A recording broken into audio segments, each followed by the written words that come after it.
Marshall Muhlhauser. He is speaking on Everything's Free, Everyone's Poor, Why Socialism Always Ends in Ruin. Consider the world of George Orwell's 1984. If you haven't read this book, it's set in a dystopian future scenario where the government controls and owns everything. Your actions, your resources, your minds. But Orwell didn't write this book solely for fictional entertainment. He wrote it as a cautionary tale to show the consequences of oppressive, totalitarian ideologies. Frighteningly, modern technology has made such surveillance, easier than ever. Governments now track speech online, social credit systems dictate freedoms, and nations like Venezuela have forced citizens to scan their fingerprints just to buy food.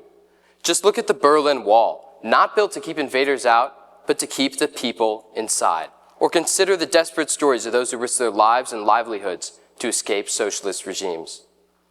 If socialism worked, Venezuela would be the richest country in South America. If socialism worked, the Berlin Wall would have been built to keep people out. If socialism worked, no one would risk everything to flee from it. History doesn't lie.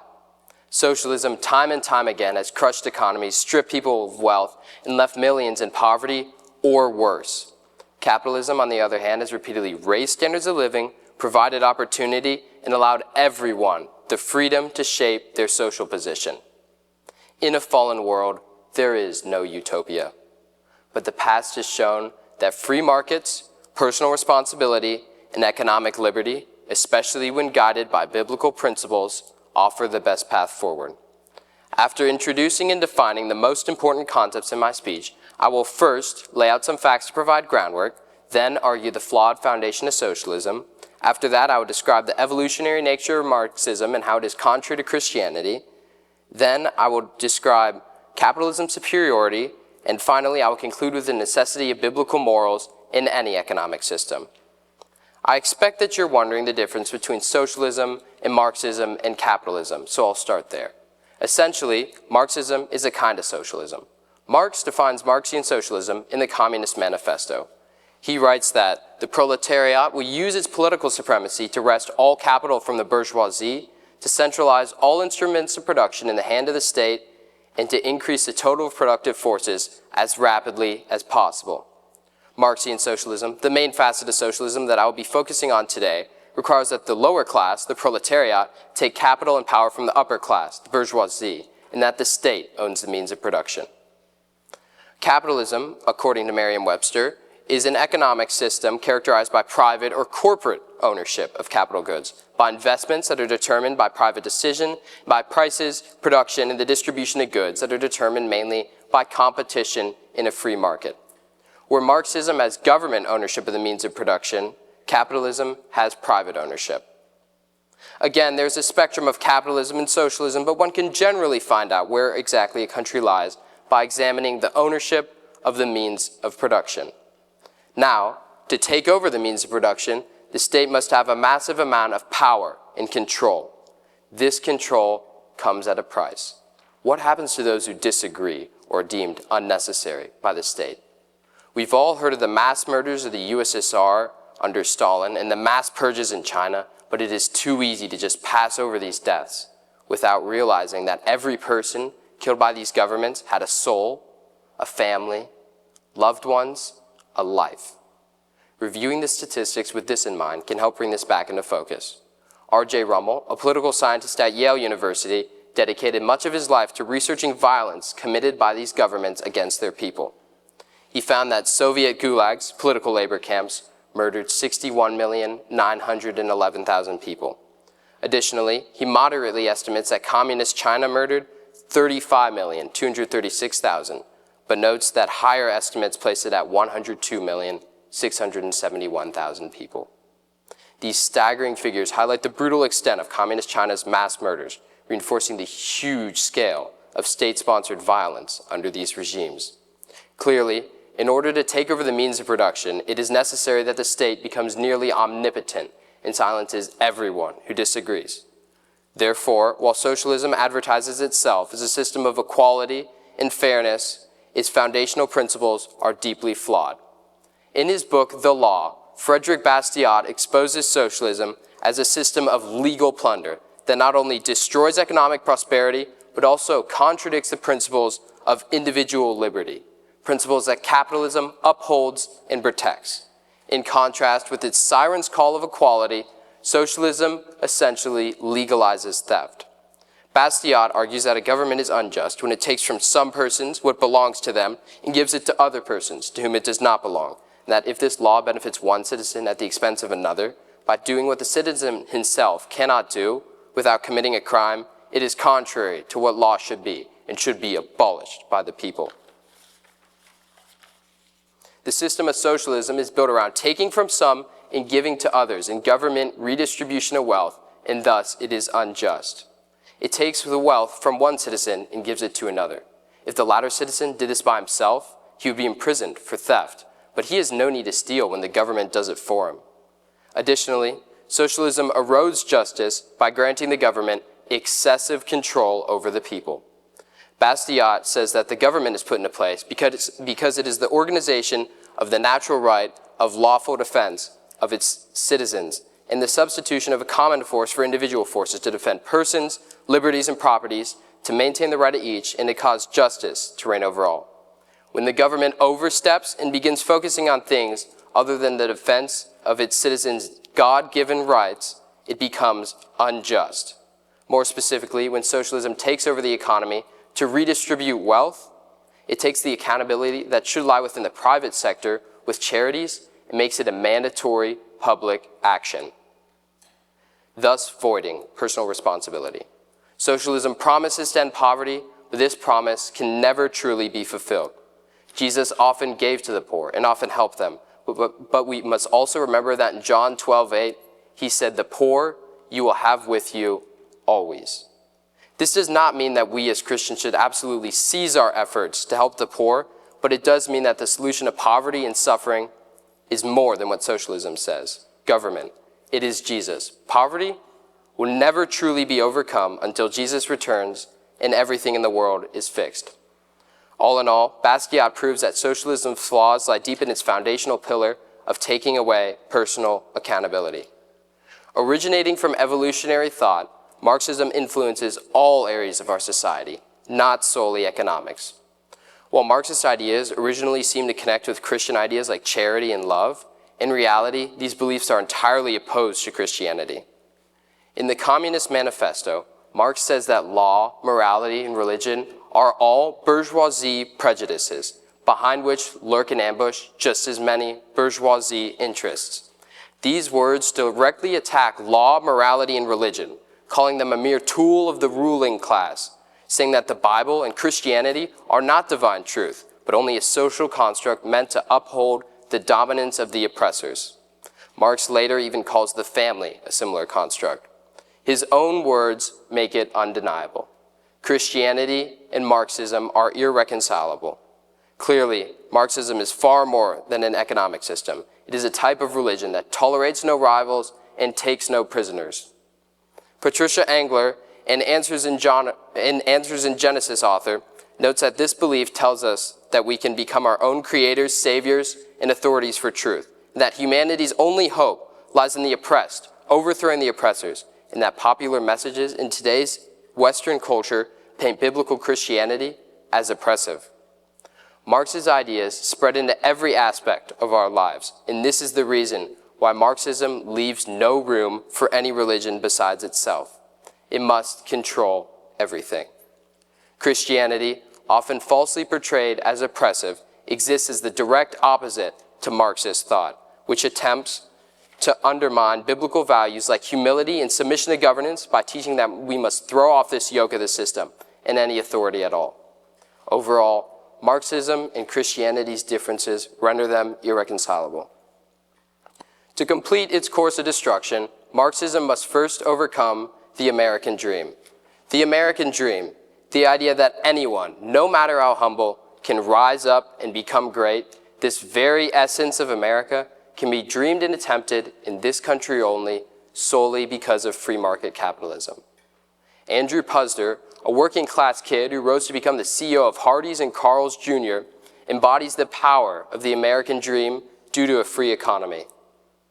In his book, The Capitalist Comeback, Puzder notes that while some argue that free market capitalism encourages greed, in reality, capitalism takes self-motivation, the desire of all people to better themselves, and turns it into an altruistic conduct designed to benefit others.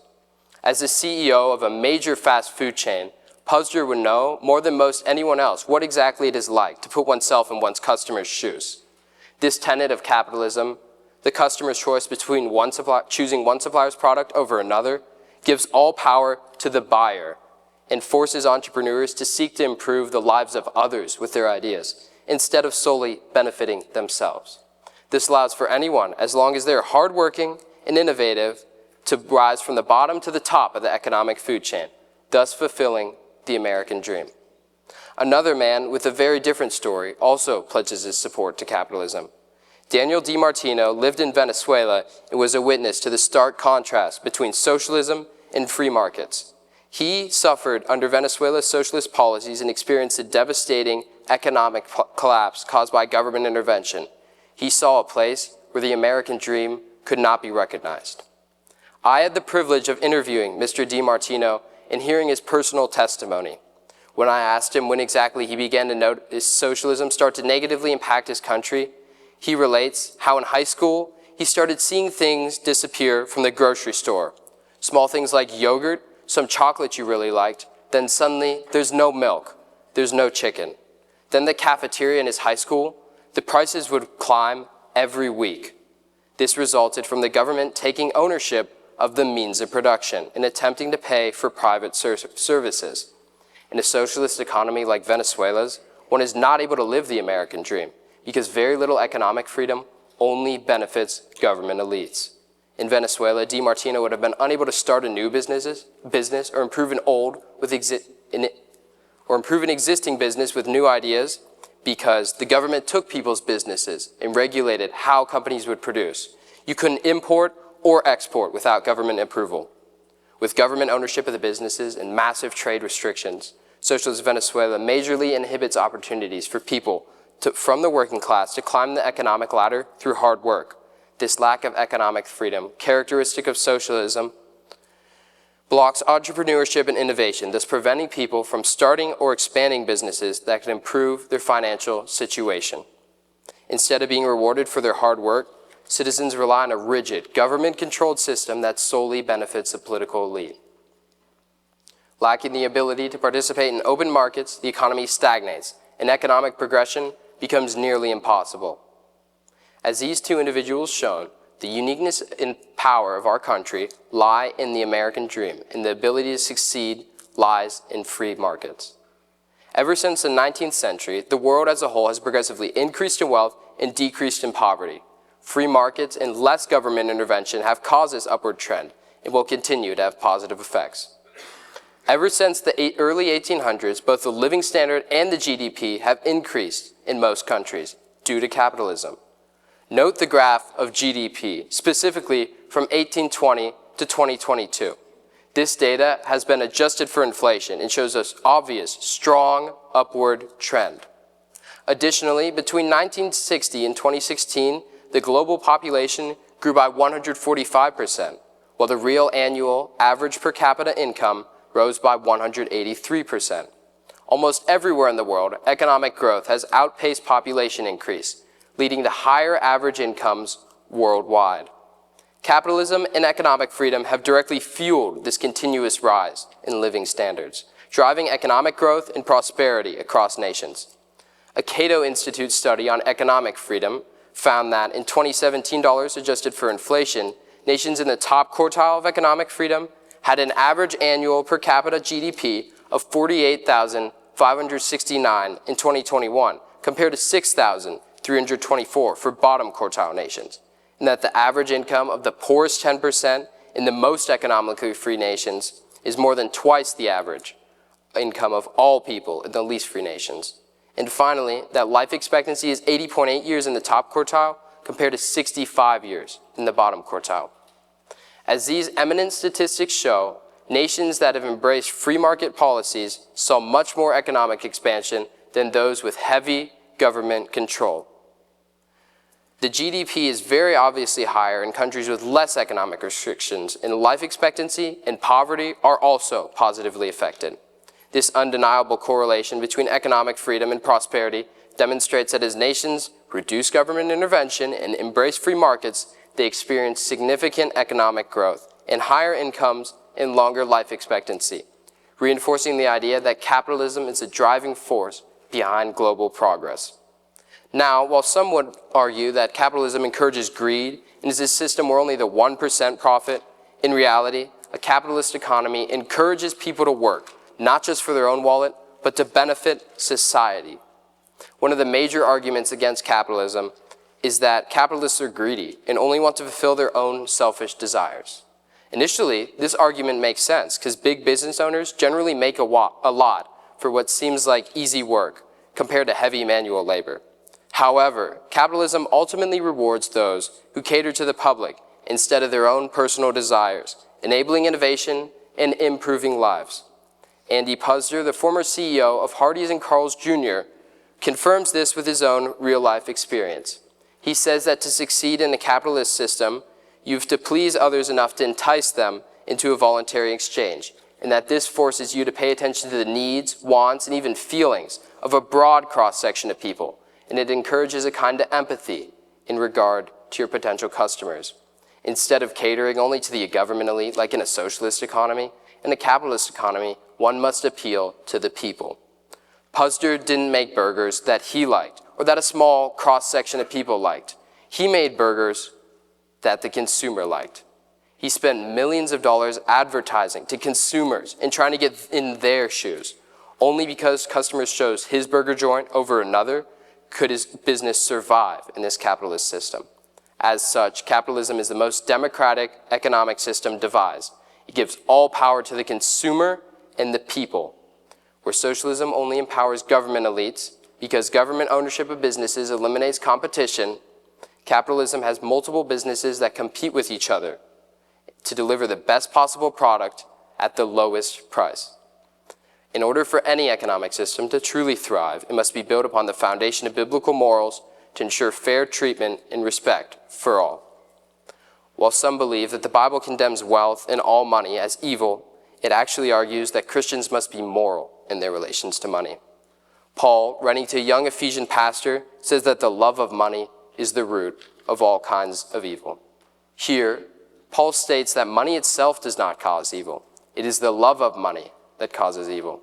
As such, he essentially declares it an issue of priorities instead of an issue of objects. As long as Christians have their priorities set, God and people above money and material wealth, they're still acting righteous. On a similar note, Christians must also consider how they spend their money and note that with every dollar they spend, they vote. They vote with every dollar they spend. In Luke 12, Jesus tells a parable about a master returning to his house after leaving it in the hands of his servants.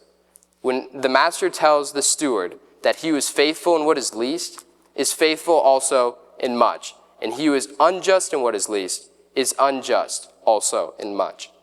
God sees and judges how Christians use the resources he has given them. These resources include the dollar. Because capitalism is the most democratic economic system ever devised and it gives all power to the people, Christians must remember that with every dollar they spend, they vote on what companies will succeed and what companies will fail. Choose wisely. Socialism, a system of legal plunder, has many flaws that lie deep in its evolutionary roots in destruction of incentives and competition.